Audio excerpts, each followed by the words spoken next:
Assalamualaikum warahmatullahi wabarakatuh. Hello everyone, meet again with me, Eva.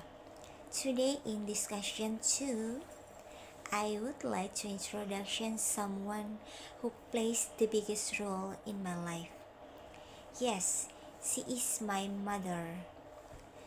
Her name is Suharti. My mother is of Minang Diskin.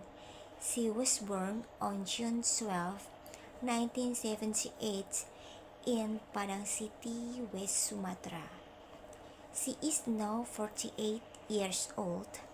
Currently, my mother lives with me on Pahlawan Street, Sanja, Citra, Bogor.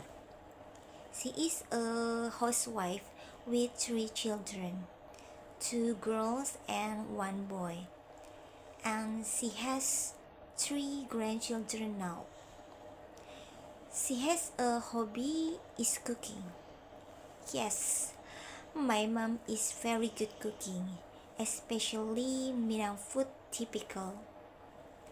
My mother is strong, independent, loving and firm figure.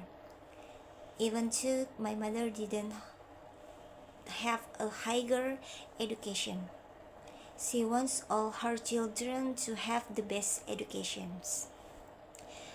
That's a brief introduction about my mother. See you next again and bye-bye.